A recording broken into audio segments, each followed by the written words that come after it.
Okay, so here's just part of how we keep a Whipper warm. As you can see, it is very cold out. That's not the drinking water for the ones over here. They have heated buckets.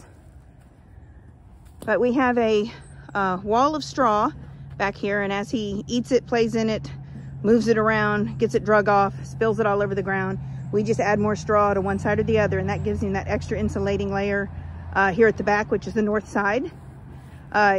It does have its solid side to the north.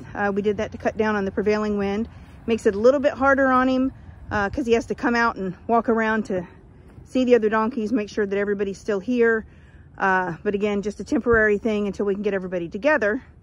And that's probably the worst part of it for me to see for him.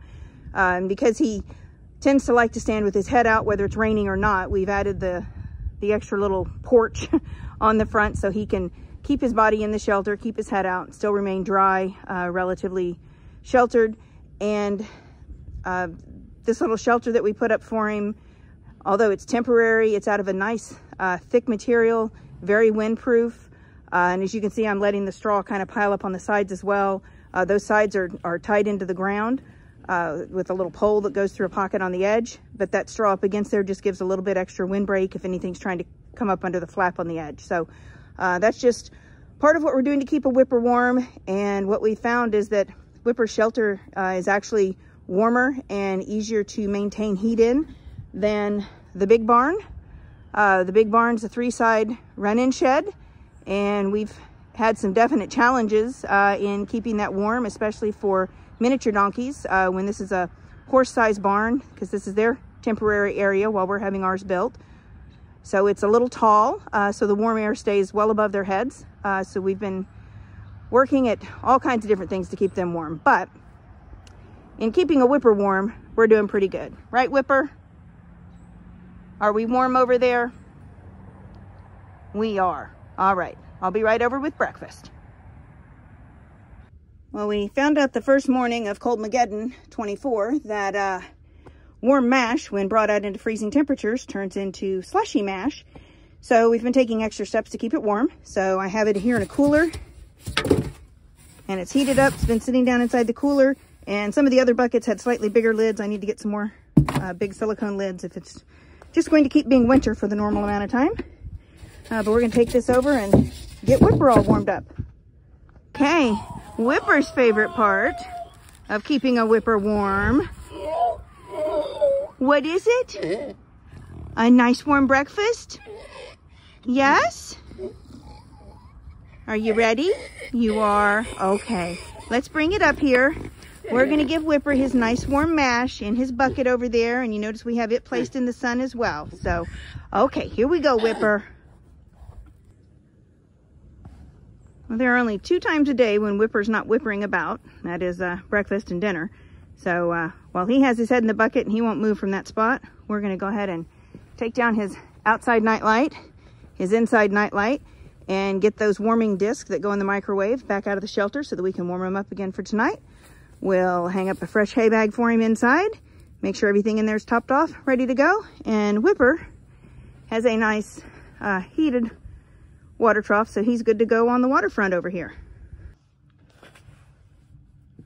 Okay, so here's Whipper's final setup for the night, because we want to keep him good and warm. He's got a fresh bag of hay hanging towards the back. That encourages him to get all the way into the shelter where it's going to be warmest. And then over here we have backup hay in the first net and a big bag of straw in the second. That'll give him plenty to chew on to keep the heat going. He's got a nice little night light up here. Let me walk in here and show. He's got a little night light that hangs up there. That way he has light inside since he's over here by himself. That seems to make him feel a little better and stay inside a little easier because that had been a problem. And then when we come out,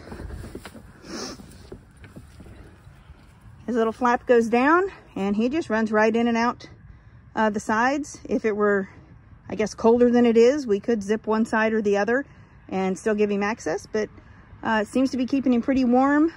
And he hasn't tore it up yet, which is amazing because Whipper's pretty tough on things.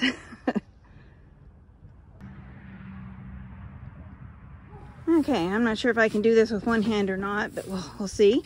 This is the final step in how to keep a whipper warm.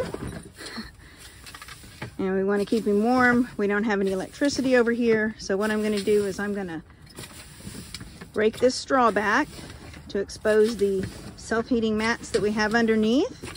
You can start to see them there. Okay, and I'll show you here in just a moment. Okay, we've got the mats exposed. We really just need to see the center line between the two. And now we are going to get our microwaved, non-toxic, pet safe, washable cover, thank goodness, discs. And we're going to put one under each mat. And luckily the mats are waterproof and so far have been whipper proof.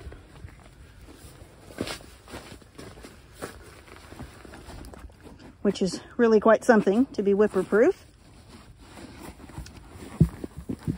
He has had one of the mats out one morning, but other than that, it's been pretty good. So they're underneath there, and then we're going to cover it back up with all this straw, and the disc will radiate heat. The self-heating mats will help hold it. They will also hold in any heat from whipper. And then we're inside his enclosure, and it was actually so warm in here this morning, I thought I was going to have to take my jacket off before I finished hanging out his morning hay. So it's working pretty well.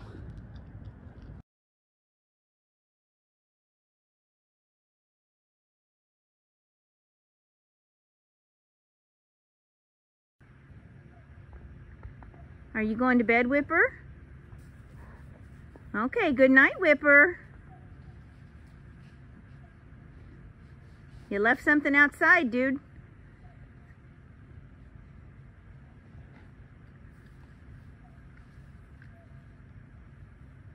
And this is why we put the hay bag all the way at the back, to get as much of the Whipper in there as we can get in there. And he'll work his way on in.